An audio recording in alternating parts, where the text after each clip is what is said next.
We are the generation that are really demystifying this. You're dead and dried up once you get to 40.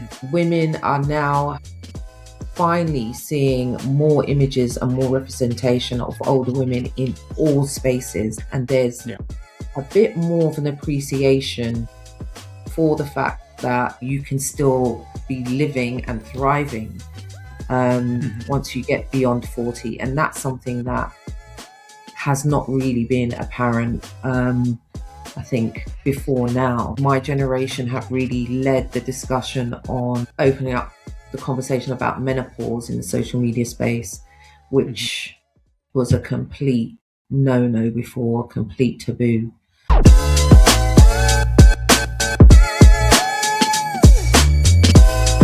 Welcome to Ride to Success, the podcast that takes you on a learning journey to a more productive, creative, and active life through the power of the bike.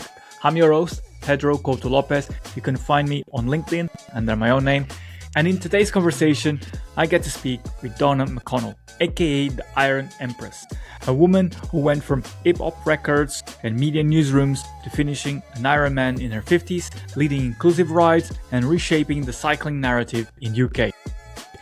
In this episode, you will learn how Donna transformed personal loss into fuel, the power of representation and what real inclusion in cycling feels and looks like, why community, not competition, is the engine behind resilience, and last but not least, how Donna balances ambition with joy, influence with impact, and cycling with life. And before we get into the conversation, make sure to follow Ride to Success wherever you listen to the podcast. Now, let's get into the conversation. Welcome, Donna, to Ride to Success. It's a pleasure to have you on the podcast. Thank you. Thanks for inviting me. Brilliant. I've been following your journey and especially how you got into cycling, and now how you are giving back to the community, the cycling community, to the people, and uplifting others through intro rides and kind of generating more visibility to women of color, but more people, more women especially, to come to cycling.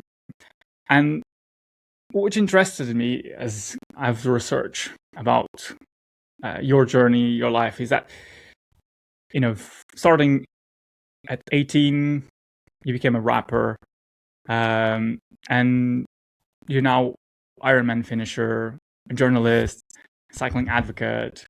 And the question that comes to me is quite it puts in perspective the journey you have been on. What would She-Rock, your Alice, for when you started as a young hip hop star, would say about the Iron Empress right now? Wow. What would she believe it? Let's start with that.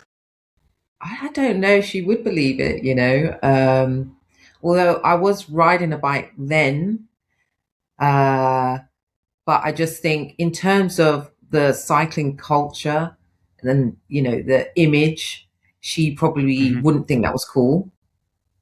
Yeah. And I don't know how far she would believe that I would have ventured into it, but she would have appreciated seeing me ride a bike, and she definitely would have been all for that, because I got my first bike as an adult when I was around 18, and one of my friends sold it to me. He was a Muddy Fox, and I bought it for 50 quid in God, it must have been like 1989 or something like that. And but yeah, I don't think she would believe it, but she would definitely be for women riding bikes and for women cyclists. Yeah, I mean, and because it's when you ask these questions to people, would you change anything on your trajectory, through the course of your life? And some people will say, no, I wouldn't change anything, or yeah, I think I would give a few words of advice to my younger self. And sometimes life takes us through sinuous paths. It's not a straight line from A to B, and sometimes you need the journey to look back and appreciate what you've been through, because that's what gives you the life experience, that's what gives you the wisdom, if you will. And I wanted to understand, from your story, as you were approaching 50, you had a kind of an ambition, which was to complete Ironman. And what mindset shift happened, between you wanting to complete an Ironman to actually committing to completing the Barcelona Ironman in 2021? What happened there? I think what happened was my dad passed away 3 years earlier. And, I saw how his health deteriorated and his mobility was really quite affected. He'd had a stroke in his early 50s, I think, and he died in his 70s, but it affected his health for the rest of his life. The impact of the stroke, and he was diabetic, and, it all sort of built up, and he passed away in his 70s. And even at that time, I felt like that's not a long time. It's not a long time. And I was already into fitness, and I was working out, and I was training at this boxing gym. And even when my dad was in hospital, I was running to go and see him at the hospital. But it solidified in my mind that I had to stay mobile. I had to stay active. And then that I didn't have time. I didn't need to waste time thinking about doing things. I needed to just do them. I think a lot of us procrastinate about things that we want to do. I've been very heavily career focused since my mid-20s up until my mid-40s. And then I started to sort of come out of it a bit and look around and think, there's other things that I want to do. There's something else that I want to do. I just don't know what it is yet. And then I saw these women training to do an Ironman on social media. Yeah. And I'll be honest, the 10 Iron Women. That's correct. The group 10 Iron Women. I don't think if I hadn't seen them that I would have done it at that time. But seeing them train and then actually complete the event, I followed their stories on the day. It made me really emotional to see them complete it. And I'd even messaged like one of them, Freya, and asked her about, where she was getting her training plan from. She was, they were sharing their training, and I got the book. And then when they decided to extend their community, because it was just 10 women at first. Yeah. And then when they decided to make it a bigger community, that's when I just thought, I gotta do this. I'm gonna do this. And I just signed up. Obviously, I was terrified.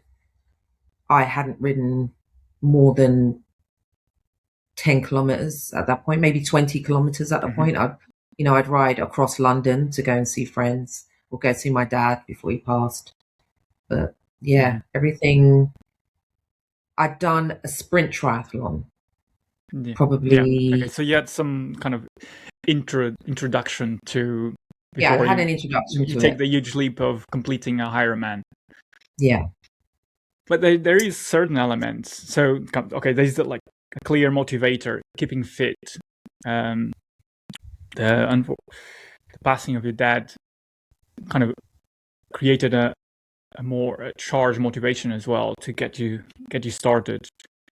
And what was the kind of the journey, the physical journey? Because you mentioned that movement, being fit, is, you realize that's where you need to focus. You don't, to extend your life, to have more purpose. And what did you by the sounds of it, you were already cycling before. You were quite active. What did you start taking trainings seriously by following the 10 try this kind of the Yeah, Instagram channel. there was a book on, training for Ironman. And Okay. once I joined the community, like we all followed that training. And, then somebody took me to Regent's Park for the first time. And that's when I started to see, oh, wow, like there's a community here. And I knew that I needed to join groups, cycling groups, to get the training to ride long distances. Someone else told me about another group called Black Cyclists Network, and they met at Yeah. Regent's Park on Saturday. So I started riding with them. And yeah, it was a whole different way of training. But because I had done the small short distance triathlon, the sprint, I knew that, okay, when I started that, it definitely felt very, very daunting. The swimming felt really, really hard. I'd always run on and off since my 20s, not a problem. I knew I could ride a bike.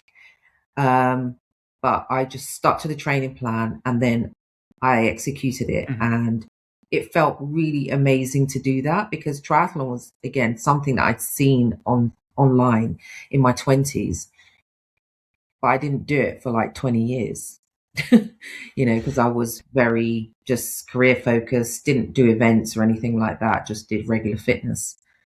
And so I just knew that if I followed the training plan, that it would get me there.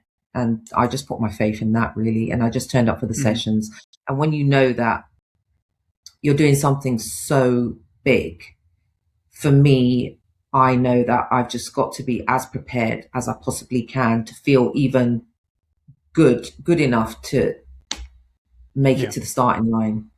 And one of the things that's also kind of through kind of what you mentioned is through finding a club, a cycling club, through finding this group of women on Instagram, this community, preparing themselves as well to complete an Ironman. Did you see yourself represented in that community, the Ironman community, or the triathlon, or the cycling community when you first entered it? Well, I think triathlon community was quite different at that time, definitely. So I didn't really see myself represented there. But in the group was a bit diverse. And in the cycling community, I was quite fortunate that my first real experience of a cycling club was a community of Black cyclists.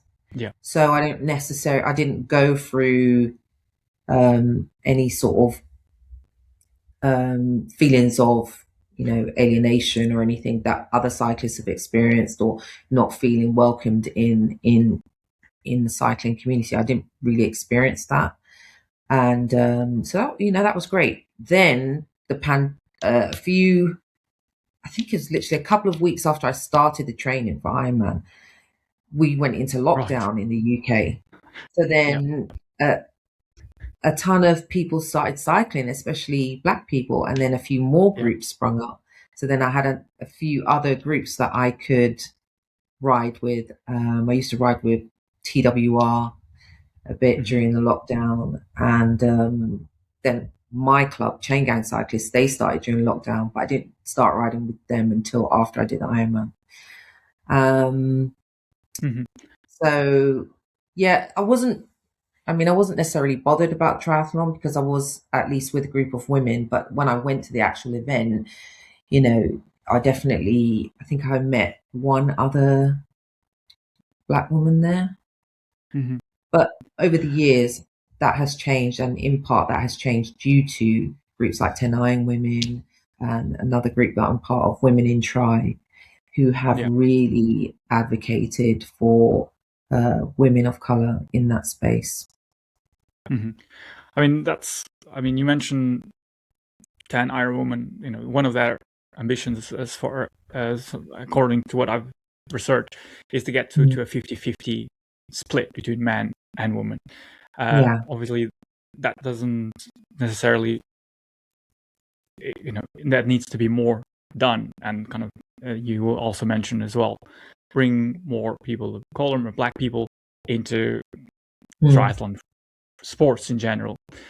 And you mentioned in a previous interview where Black women are statistically among the least active demographics in the UK, and that's a trend that from your work is to try to buckle that trend and to get more women of color visible in the media, to destigmatize as well kind of what the maybe perhaps what is seen but is not told. And I wanted to understand a bit more from that perspective, because there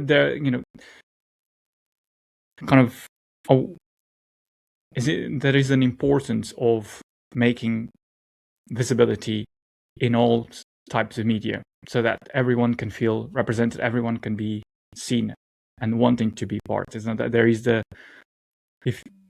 kind of the saying that if you don't see it, it's harder to believe it, or that one. Yeah. I mean, yes, that is a mantra that a lot of people do sort of, that's a popular mantra for people to say, and I understand it. And it is true. It is true for some people. Like, if they don't see themselves represented in a particular space, it makes them less keen to go into that space. It's not true for all Black people. It's not true for all women of color, but it is true for some people. And I think at the end of the day, if we want sport to be inclusive, we want people to take care of their health, we want people to be fit and active, then we have to make sure that we're reaching people on all levels.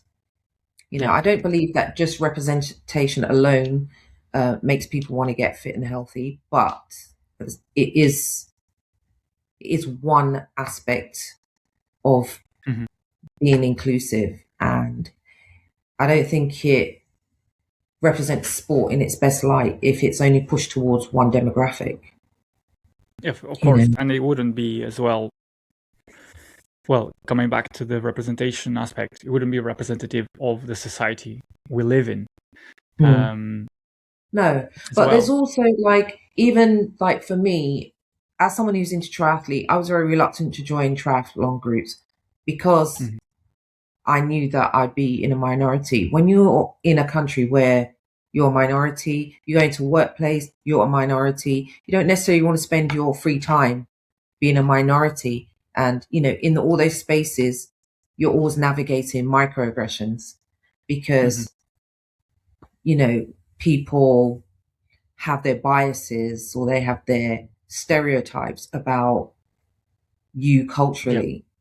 Yeah. So in your spare time, you don't want to go to a group where there's no one else like you and you're Black and you're a woman and you're going to have to navigate biases on two fronts, potentially, and,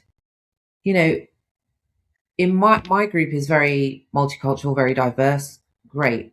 But when I've been in other spaces where the groups have been more monocultural, I have people asking me, how do I wash my hair? Like, I have people touching my hair. No, literally, I'm in full cycling gear. I'm round a table with a group of, I'm just going to say people, and someone's asking me, how do I wash my hair? Like, how is that even relevant to a conversation? But that's not my club. And that's why there is that reluctance from people of color to necessarily join groups where they're going to be in the minority. And I would just say that as somebody who's worked in media for most of my life, most of my career, since my 20s, cycling clubs and communities is just something that I never came across. Just didn't hear about it. Didn't know. Living in London, didn't know about it. So how can you become part of something that you don't even know about? It's not even talked about. And what do you think that the reason for that is? Is that because of the nature of, well, we're talking about cycling here. Is it because of the nature? Is because it's quite small? Is it because of there is not enough media representation? Just Well, one no, I think from a curiosity aspect. when I got into the cycling community, there wasn't a women's Tour de France. Mm-hmm. And I only discovered that women race bikes at the 2012 Olympics, Mm-hmm. which was in the UK, and the British women's team did just really, really well. That's when I knew Yeah. that women rode and raced bikes, 2012. And obviously, for a long time, cycling has been very focused on men. So it's not even like they weren't even trying to get white women to do it. So they definitely Mm-hmm. weren't trying to speak to black women. So Yeah. for a long time, Yeah. it's been very like male dominated and male focused. So that's why Yeah. it didn't filter down. I think it's important to highlight that, because it can be a blind spot for, for myself included. You don't, if you're not curious, if you don't pay attention, that's perhaps is a blind spot that you have. And kind of with the work you do, whether it is with the work you do through social media, through the Black Unity bike rides, so you're raising the spotlight to get more people, black people, women of color, into That was cycling. my aim, to Mm-hmm. share Yeah. information, to share. Once I discovered the community and I saw what was going on, and I've always loved bikes. I've always loved riding bikes. Even all through my 20s, 30s, 40s, I still had a bike. None of my friends rode bikes. I would just go and ride to Hyde Park, ride around a Mm-hmm. bit, just do my shopping, whatever. I literally had a bike for years. I had cars when I was younger, and I bought a car when my dad was ill so that I could get to see him like more easily. Yeah. But I refrained from buying a car for years because I knew that if I bought a car, I wouldn't ride my bike as much. What fascinated you about bikes? Well, I grew up, I'm a child of the 70s. I can't even claim 80s, but I was born in 1969. So we didn't have a lot of toys. I mean, we Mm-hmm. had, you had toys in the shops and stuff, but we didn't have the stuff to do that kids nowadays have to do. So you played football, you rode bikes, you skateboarded, and you roller skated. And those were pretty much most of the things that I did when I was a kid. Now, I didn't have my own bike, but I did uh, take my aunt's old bike from my grand's house and I rode that into the ground. But I always remember the feeling that I had when I rode a bike and how much I loved it. My friends rode Mm-hmm. bikes, they rode BMXs, and we used to hang out in the bike shop. There was a bike shop in Notting Hill, a BMX shop, and we used to hang out there. And I just always loved riding the bike. So I didn't have a bike for a few years. My dad wouldn't buy me one. I don't know why. And then when I was rapping, I was about 18 or 19. This guy offered me a Muddy Fox bike to buy for 50 Mm-hmm. quid. And my friend had just bought one for £300, which in the 80s was a lot of money. But yeah, I bought one for 50 quid. Yeah, I think it was stolen, and then it got stolen. My sister borrowed it. And I just bought another one. And every time a bike got stolen, I bought another Mm-hmm. one. I didn't know about insuring bikes, and I Yeah. just enjoyed riding it. But Mm-hmm. then when I was studying my postgrad in the early 2000s, they put the transport fares up. But at this point, I'm a mom, I've got a young Yeah. child. I'm going to go into full-time study for a year. So I thought I can't do those fares. I had to travel to North London. So I I bought a bike. I think I saw J-Lo in a video randomly, and she'd done this parody of Flashdance, and she had a road bike in the video. And I thought, that bike looks cool. I'm going to get one like that. And, I was sort of styling myself a bit like J-Lo on that bike, which was really, I was styling myself like Jennifer Beals. I clearly looked nothing like either of them, but I liked the bike and I thought it looked cool. And, Yeah. and so I rode that to uni. I didn't wear lycra. I just wore my regular clothes and rode to uni and back. Then when I finished uni, I thought, I need a few more gears. Cycling got under his skin. Yes, I loved the bike. It felt fast and everything. Because before that, I'd ridden hybrids. And I thought, yeah, I need a few more gears. And I got a Specialized Dolce on the cycle to work scheme. And that's when I started buying a bit of lycra. But I would go in the shops to try and buy cycling gear, and it was all ugly, and they didn't really have much women's stuff at that point. And then I saw in a newspaper, I saw some Rafa stuff, and I was like, oh, Yeah. this looks like my vibe. And it was just a Rafa core top and some bibs, some 3/4 bibs. I still hadn't seen anybody from the community, and so I just bought some. Yeah. So it's interesting that you've been quite through a journey through like almost through kind of the growing and with the ambition, going with the enthusiasm of riding bikes, and then trying to find new ways of getting more enjoyment out of it. And you mentioned quite a lot of kind of stepping stones, from all the way from when you got your Muddy Fox to becoming a mom, having to ride to uni, and then kind of progressing furthermore, getting a better bike, better gear. And I wanted to understand, because it's, you have been, a lot of has changed since you started back when you were 18.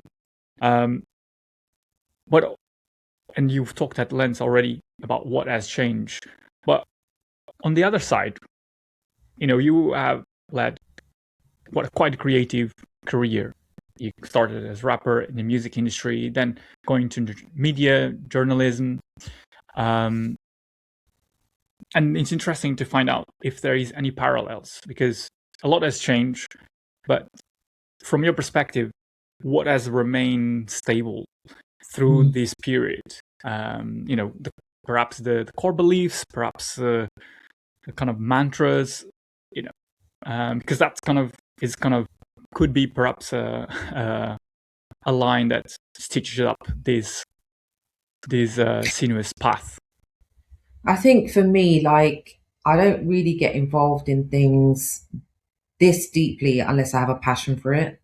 And journalism was something that I wanted to do from when I was a kid. Yeah. I was always interested in news media, reading newspapers, and I did see a couple growing up. We did have black newscasters. We had Trevor McDonald, we had Maurice Stewart, we had Zainab Badawi. So I grew up seeing them, and I wanted to be a newsreader. So journalism was always a passion that I wanted to follow. Then music was always a big part of my life from when I was young. And, I'm Caribbean heritage, so I'm Jamaican heritage, both my parents. And, that is very integral to life, music, when you're Jamaican, when you're Caribbean in general. And, I started hearing hip hop when I was around 14. Well, it was electro at that point. And me and my friends used to swap tapes and listen to music, and that became a big passion. So then I veered off and did that for a while. And then, with the Ironman and discovering the cycling community, passion number 3. And yeah, if I'm passionate about something, I will take it to the ends of the earth. Like, you know, people that knew me even like 5 years ago, I think, are surprised at where I've gone with the bike and what I'm doing with the bike. Like, literally, the bike is like my leg now. You know, that's how integrated we are. Like, if Yeah, I'm passionate about it's interesting because you know, I think there is very part of this story that you're telling, that you're sharing, is that kind of the 100% commitment to the passion, to an ambition of achieving, whether it is an end result, whether it is getting to a point where you feel accomplished in that, wherever you set your mind to do. And kind of, I think that speaks to kind of the core beliefs of wanting to be better. And at this point in your cycling journey, having started back in, I believe, was 2020, but correct me if I'm wrong. 2019. Okay. Is there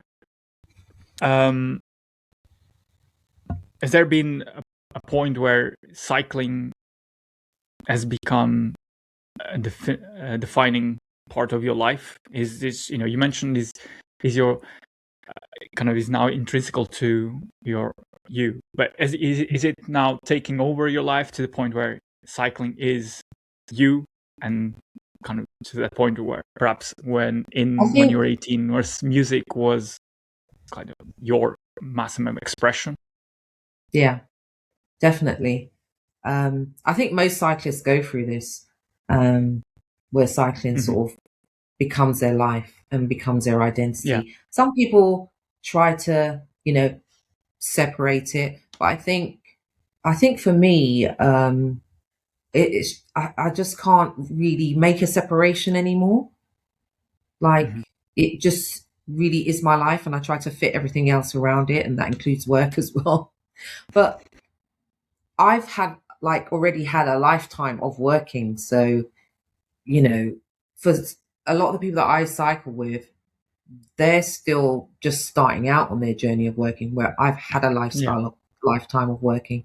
Whereas when I left my, no, when my last media job finished, because I've moved into more the digital space now, even at that point, I was like, I'm not living to work, I'm working to live, and I want to have space to do my fitness and have a life outside of work, because the job that I did previous to that was like 10-hour days.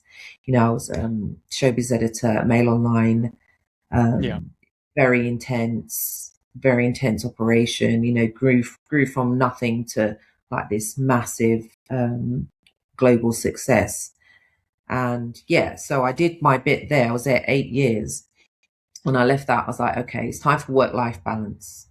And now it's time for bike-life balance. Brilliantly put. Bike-life balance. No, I enjoy working, but I enjoy earning money.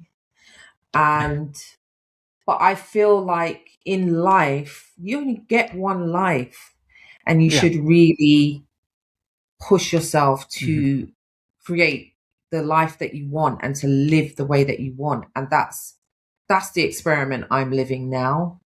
I've done the study, get the degree, get the job, work hard, the convention. I've done that, so now I express myself very much through my activities, through not just cycling, but swimming and running.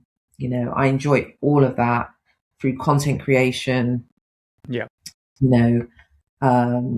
And trying to work with people and brands that I feel passionate about.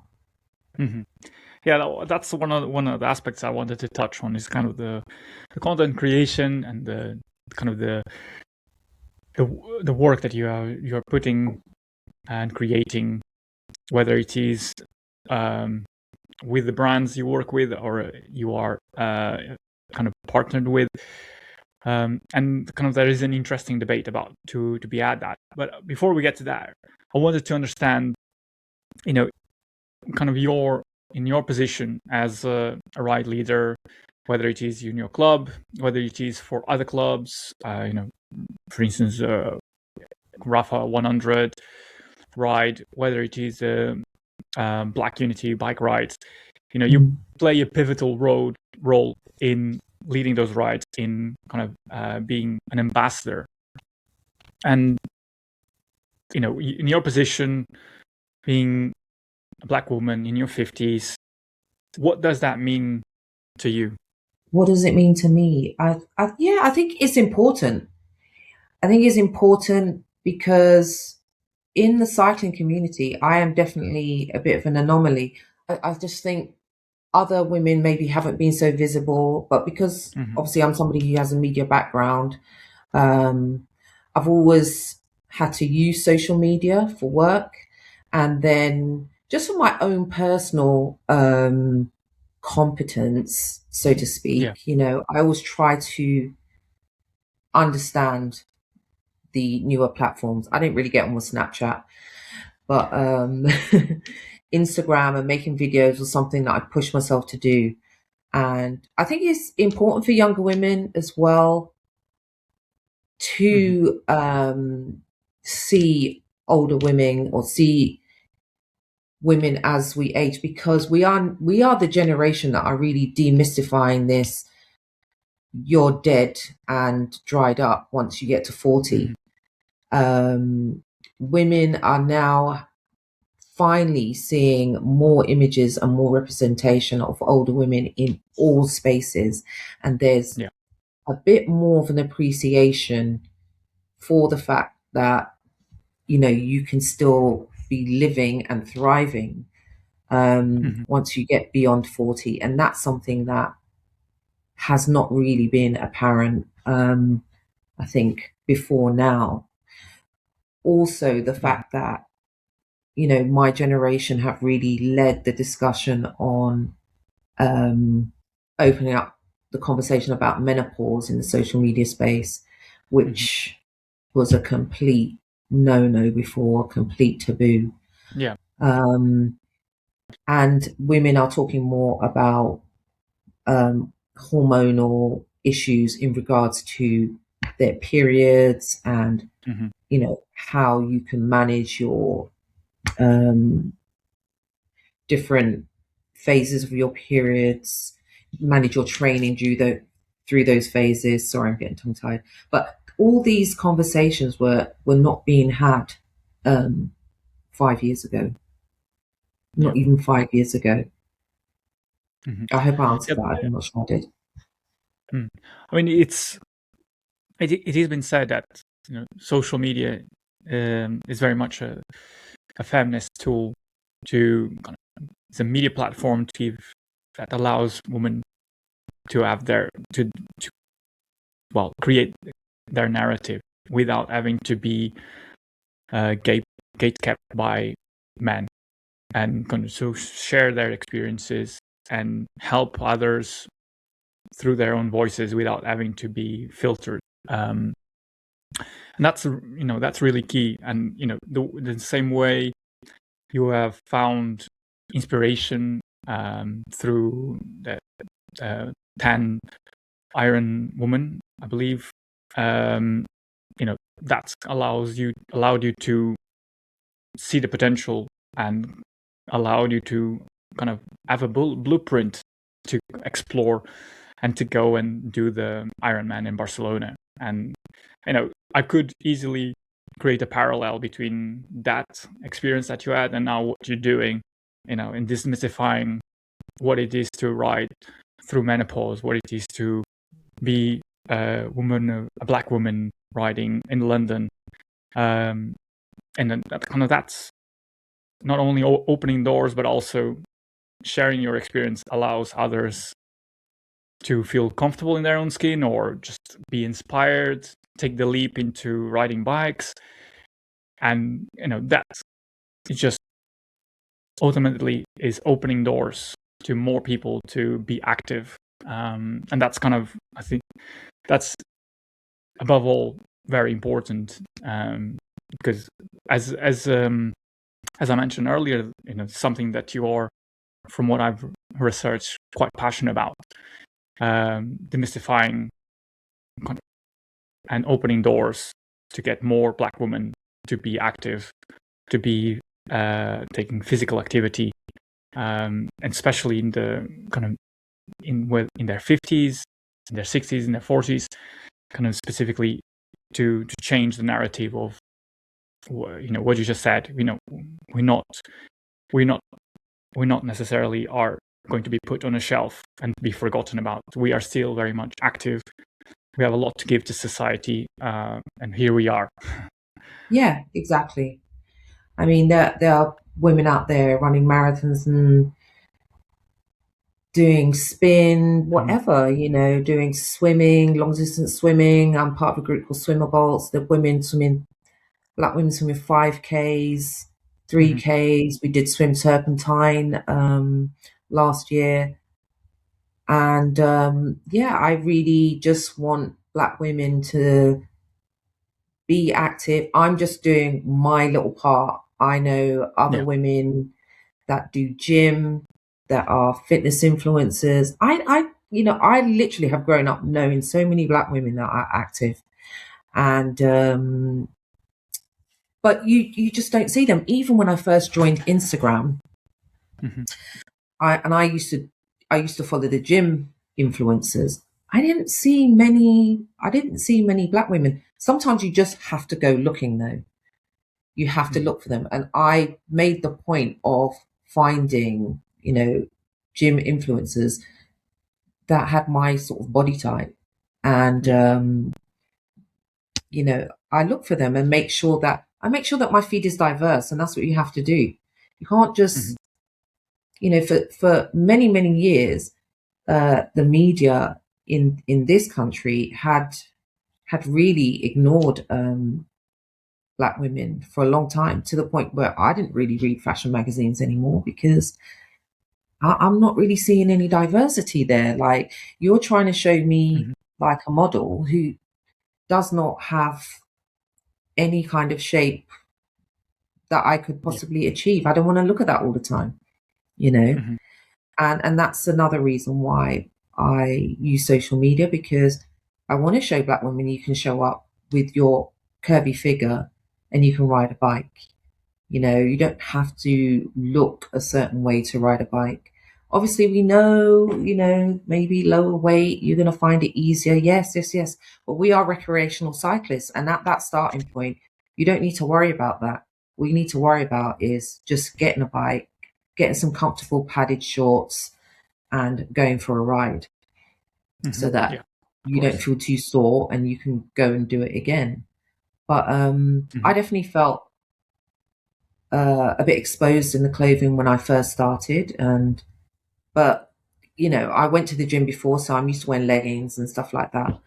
But at the same time, if you're only seeing one image of a 65 kilo blonde white woman, you're not really going to think, is this for me?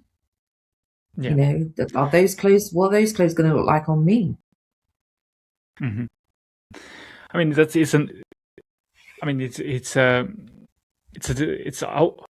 from what I see, it's something that is shifting. It's been shifting for a few years up to this point, and kind of it's if you don't recognize that in society, then you need to assess where you stand, because the culture is shifting. The way whether it is prejudice, racism, whether it is wellness, body image, that is all changing, and kind of to be more inclusive of everyone, and that's all for the better. It's taking time.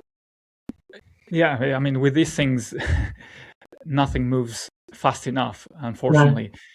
No. I wanted to understand, because with you, for instance, in the cycling culture, you were able to join the Black Cycling Network.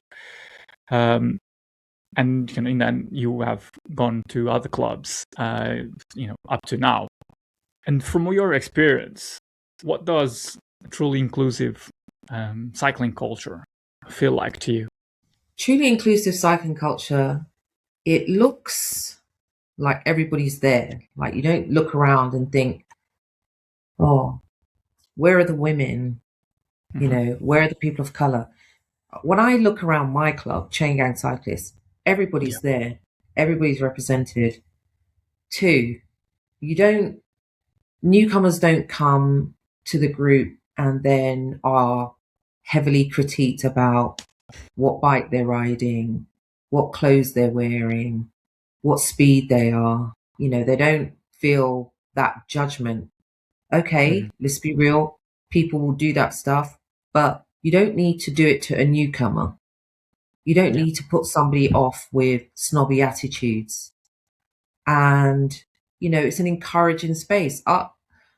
It's an encouraging space. It's a space where we support each other. We push each other on. A lot of the stuff I've done in the last 3 years, I may not have done if I hadn't been riding with Chain Gang Cyclists, because in my group, it's a group that was started by 2 guys, Christy, Yannick, White, but they have like a mentality of, let's just give it a go.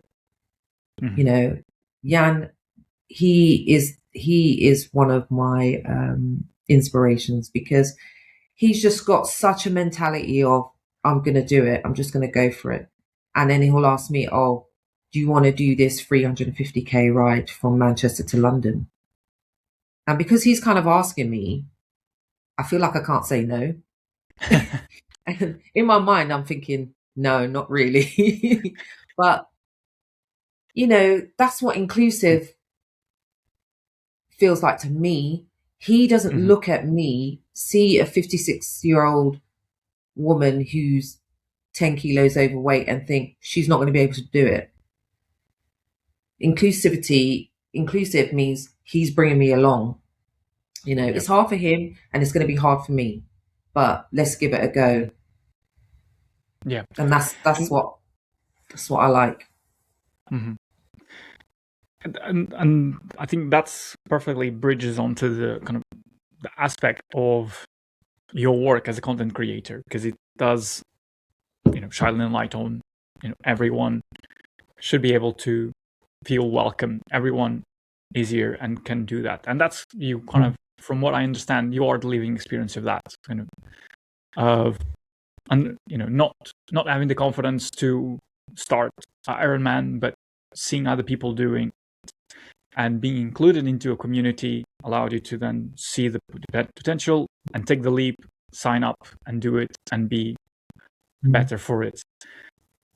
And it kind of, now kind of is like, though that creates a ripple effect, then kind of has in some way changed, some a little bit the trajectory that your life has taken. And you're now, you mentioned a content creator. You are now an ambassador for Balthus Bikes, a trustee of Black Unity Bike Ride, and I wanted to bring back to the kind of the dialogue between the influence that you have versus the impact that you have, because they go together. And I wanted to understand from your perspective, what is the impact you want to have with the work you do as an ambassador, as a content creator? Because I think that also speaks to the purpose that you have. The impact that I want to have is really to get more women on bikes and more women embracing doing events and just getting involved in the cycling community. I think doing events, though, are like really super empowering. And I think, the impact I want is to really, you can't give women the confidence, but just to help women maybe try and find that confidence within themselves to try something that they're scared to do. It's okay to be scared to do it. And I see the benefits of that literally every week. And it's just so lovely when someone reaches out to me and then they do come for a ride and then they do conquer that fear. And then, they're on the journey. I want people to be on that journey because I just think it's so amazing. I'm just having such a great time. I am. It's hard, but yeah, I went to Mallorca last year. I went to Mm-hmm. South Africa with Black Unity Bike Ride. Yeah. Getting to travel and ride your bike is just incredible. But also, doing rides here when the weather's good. We just enjoy. Mm-hmm. We just enjoy the environment a lot more. Yeah. And with that kind of that impact that you have, is there an aspect of challenging the bias, challenging and demystifying the stereotypes that exist in society? I think, as a woman cyclist or as a Black woman cyclist, that's naturally what happens. Mm-hmm. It's just, you're just always going to be challenging something, aren't you? I could And give you many examples, but we don't have that time. But yeah, obviously, like since I've started riding, I noticed that it was I'd never really come across this before, but it was a sport where people openly talked about other people's weight or would tell people to yeah. lose weight. People have told me to lose weight, and I was shocked. I was like, hold up, because you can't be coming and talking to me about my weight. I don't even know you like that. I was just like, this is crazy. And then, people talk about the weight thing so much. It does have that, ends up having that power to make people feel like, well, they can't do certain things because they're heavier, And I'm just like, no, no, I'm not gonna, I left that behind a few years ago before I got into cycling. So thankfully, mentally, I was in a healthy place. But if I wasn't, I think, you can definitely go down a dark road when you're constantly hearing people talking about the weight thing and how it impacts your performance and, makes you slower. Exactly. Yeah. I mean, and on top of that, they also have social media where technically anyone can reach out to you and voice their opinions without being asked. And kind of that then puts added pressure. And, I don't have that experience, but from talking to others, talking to other women, I understand that, women are more, they are more susceptible to have men coming to them through social media and trolling them or criticizing them for stupid things, and that leaves, you mentioned that you were prepared for that to come your way, but it's also kind of, it leaves, exposes, and that's a problem that is at large within the culture, at large the society we live in, but it still unfortunately happens. And that's, I think it's what that example you mentioned is, it's so ingrained in cycling and cycling culture, the what weight you have to be and to be performing at your best. You can't avoid it. If there's more than two cyclists in a room, someone's going to bring up weight, or they're earning their food, or they're trying to drop a kilo before they go. Like, it's just. But I just feel like weight loss is something that is personal, and because I know that a lot of people in society have issues with it, and sometimes, it's not even the bigger people that will be having the issues. It's smaller women that have had Small women, smaller men, they've had EDs. You don't know. You don't know what they've Yeah, gone through. People exactly. will just assume, that, oh, they're slim, they're healthy, like mentally it's all together, but you just don't know.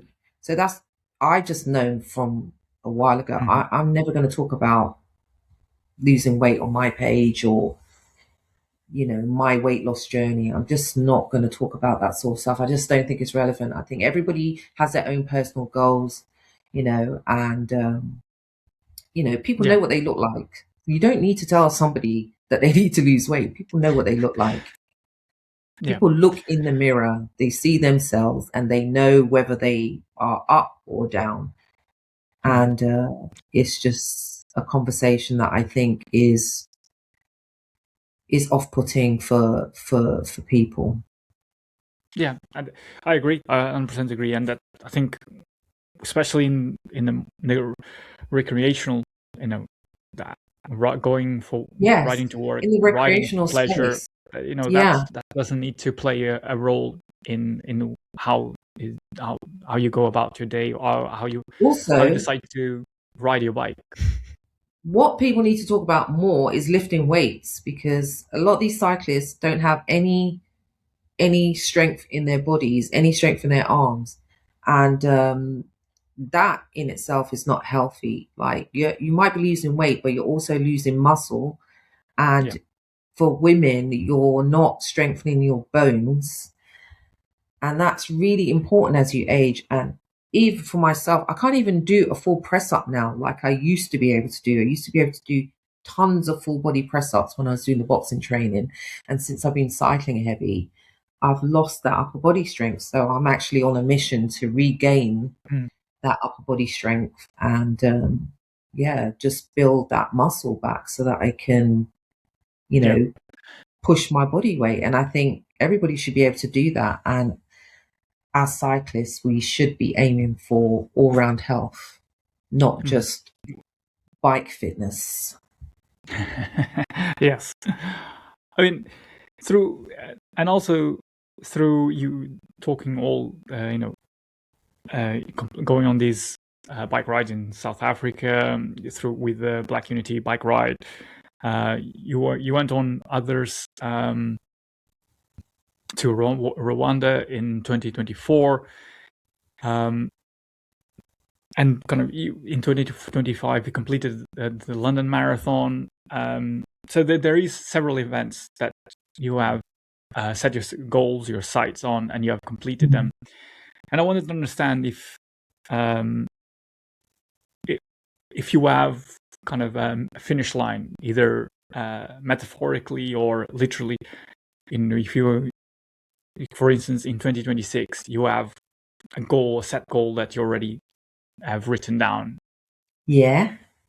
So my goal in 2026 is I want to do T100 triathlon, but I want to do a couple more triathlons this year, maybe a 73 and the T100 triathlon. And last year I did it. I did the Olympic distance and I was 11 in my age group. Now, I never normally compete when I do triathlon or aim for any sort of age group placing, but I said Mhm. this year I want to get a top 10 if I do the triathlon. I want to get a top 10 in my age group. So Mhm. that is a very new goal that I've set for myself, especially at this point in my life, because I think the wisdom is saying that you're slowing down. But I am actually getting faster. Like I PB'd on my half marathon time. But yeah, the swimming is the issue, really. The swimming's not so great. But yeah, that's a goal I've set for myself. But there is no finish line for me because fitness is a lifelong thing. And with cycling, I still have so much room to grow. We're going to Nice in April, and Mhm. the club went on the trip last year, and apparently, it's pretty brutal. There's no flat roads there. It's 20-kilometer climbs for breakfast, and I know there's like some amazing routes being planned by our route planner Tom Mhm. Reynolds. Really. So I will be training to really climb strong for that. But there's no finish lines. This is just an ongoing operation. Yeah, it's about focusing on the kind of your well-being and like Yeah, extending that, I yeah. guess, And lifespan just with. being fit enough to do Mhm. this stuff, to be strong enough, to be healthy enough to do this stuff. And you will know as a cyclist that there's so much that goes into it, so much that goes into, training and getting stronger and nutrition. And I will definitely Yeah, say that from doing the Ironman, that's where I really started to learn about my body. Before that, I never really knew much about my body other than it was overweight or underweight. It's never been underweight. But you start to learn about your body, how your body copes with the stress of training, what yeah, foods your body reacts to better when you're Mhm. training, how much hydration. Like you just start to learn so much about yourself. And I Mhm. think these are things that we need to be learning at a much younger age. So each year, I'm always learning about myself, about my body, about my tolerance, about what I can do. And I'm always trying to uh, just tweak it and manage it better. Like you can't look back to what you did last year and think, oh, I want to be the same as last year because you're No, not in yeah, last year. So I'm always just trying to be the best I can be in this moment, for myself so that when I go and do these long climbs, I can get up and do it the day after. It's not just about one day's climbing, it's 5 days. yeah, exactly. Is there you're talking about a lot about the physical aspect of Mm. preparation, knowing your body, what nutrition goes into these events, how well you need to be physically conditioned to it. But what about the mental focus? Because, climbing a 20-kilometer climb on a bike, it's, I would say, is equal part mental and physical kind of challenge. Mm. Some people would argue that the mental aspect is even kind of more important than the Mhm. physical aspect. And I wanted to understand from your perspective, um, because, well, I'm younger than you are, and you are in with society now extending our lifespans, being fit at 50 and going into 60s and 70s. That is now becoming talked a lot more on the media, and is encouraged, rather than people, 20, 30, 40 years ago, people in 50s would be like sitting on the couch and waiting for time to pass. Okay, that aside, what is the what is the mental focus, and the preparation that goes, because you always have kind of that, kind of the monkey side of your brain telling you, are you sure you can do this? And so that there Mm. is a doubt. That's what I'm trying to get at. There's always Yeah. doubts that play in your mind. So how do you prepare for these challenges mentally? To be honest, I think because I've done quite a lot of tough riding now, I don't doubt myself like I used Okay. to. Definitely not. I guess if I was going to do another Ironman, I might have a bit more doubt. But when I was doing my first one, I would just listen to affirmations. Okay. I would listen to podcasts that talked about resilience, that Hmm. talked about grit. And when I went on my runs, I didn't listen to music. I would listen to the podcasts. And then in the morning when I woke up, I'd listen to positive affirmations. And when I went to bed, I'd go to sleep to positive affirmations. And then you just have to think about the language that you used to talk to yourself. And Yeah. you need to be positive and not beat yourself up. Obviously, in my early days, I beat myself up a bit. I'm going up a hill, I'm slow, I'm at the back, I'm hating it. But as you get stronger in your journey, you just know that you need to talk to yourself nice. Like if you were cycling with somebody else, would you be like cussing them out because they're slow or they're at the back? You wouldn't. You try to be encouraging to them. So you just got to make your inner self-talk support you rather than work against you, because you're not going to get up the hill any faster cussing yourself. You probably enjoy it a bit more if you're being positive. Exactly. And I just take in my surroundings and try and be grateful. Be grateful that I'm on that hill, that I'm seeing the views that I'm seeing, and that I'm physically able to do the stuff that I'm doing. So yeah, mentally you have to train yourself to be mentally resilient.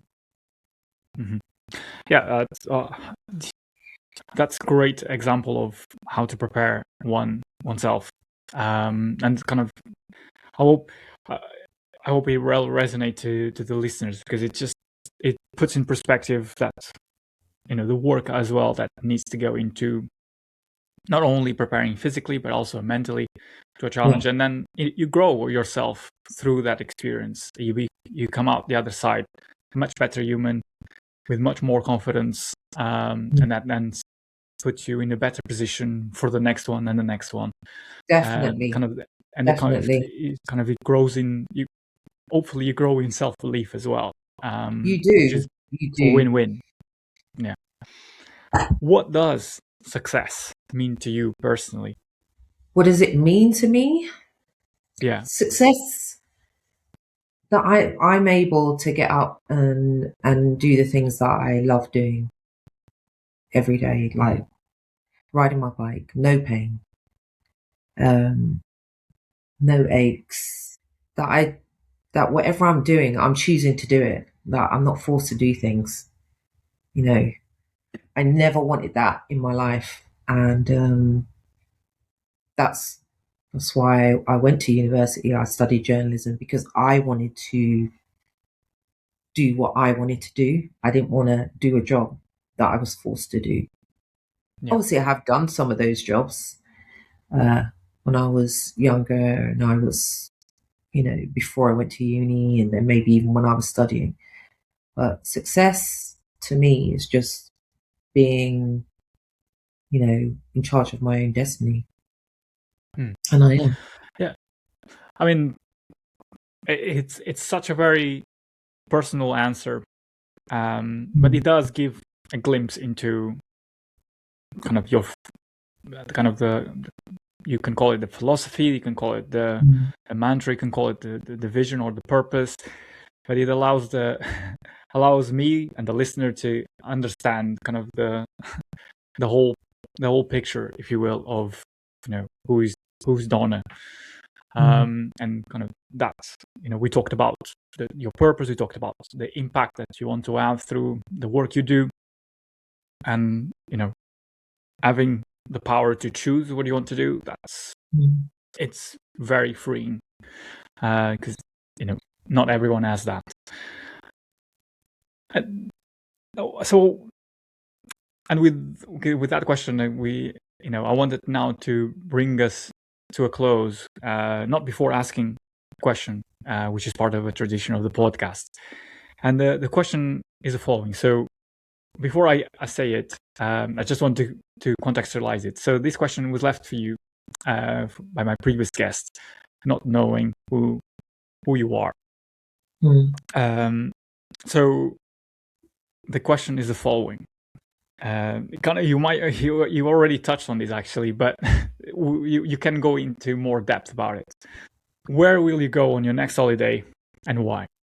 Yeah, so I guess the next trip I have planned is Nice, and I'm going to ride up all the big hills, all the big climbs in Nice.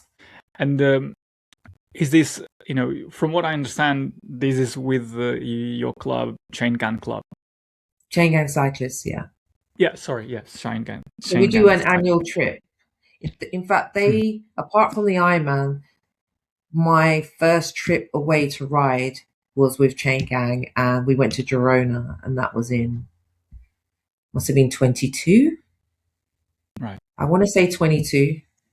2022, and yeah, that was my first trip away. So things like that contributed to me being just like obsessed with cycling. That was literally one of the best trips I've ever had. It was so amazing to go to this place, and it literally was just like a playground for cyclists. I know a lot Yeah. of people hate on it now and say, oh, it's so tacky, it's just full of Instagram people. But when we went, it was beautiful, man. It was just incredible. Like a big group of us, and it was my first time on a pure cycling trip, and that was it. Hooked. So we went to Girona for 3 years straight, and then the group switched to Nice last year, but I didn't go because I was doing London Marathon. Right. And I mean, just following up from that, will there be will you take part in another Black Unity bike ride as a group leader? Yes, of course. I do that every year, and I do feel like it is just it's on the calendar, isn't it? Like they always need ride leaders. So if I'm available, I'm going to do it. And the ride is now launched in Manchester. They had it for the first time last year, and hopefully I'll get to go to Manchester next year. I'm also hoping to go to Atlanta for the Mac One Love Century ride. Yeah, that is on my schedule for this year. I hope I make it. Yeah, I would really like to connect with some of the US cyclists that I speak to online, and they always look like they're having fun. Like if there's fun included, I'm there. Fun and food and some cycling. Invite me. Well, that's the best way of living life. It could be easily turned into a mantra. Yeah, fun cycling, fun and food. Invite me. I'm there. And that event looks amazing. They put on a really good, like 5 days, I think it is, of cycling events. A lot of the pros go, and the black pros like Jotton Williams. So yeah, brilliant. I'm hoping to travel some more. Brilliant. Oh well, I'm looking forward to seeing the stories and the experiences that you through your Instagram channel. That's how I found you. So I'm sure I'll put the links on the show notes. I'm sure people can follow you as well. And with that, I just wanted to thank you, Donna, because kind of what we talked about in this short conversation is kind of distilled into living the life to the fullest, and proving as well that age is just a number. It doesn't need to define you. And also speaks about pursuing your dreams and staying active. All of that whilst speaking and being active in sharing new views about including more women, more Black women, and making the space of cycling, of sports, more inclusive, which is key to raise us up even more. So thank you for this conversation. No problem. Thanks for having me. I'm always happy to talk cycling and women, and I really appreciate you having me on your platform. If this conversation got you thinking about how cycling can shape your mindset, your habits, or your purpose, share it with your friends who might need it to hear it too. And don't forget to follow Ride to Success wherever you listen. That way you won't miss upcoming episodes featuring leaders, movers, and community champions like Donna. And last but not least, if you're part of a local cycling crew, leading a movement, building something bold, we'd love to hear you. share your story, and reach out on socials. Thanks for listening, and until the next episode, ride success.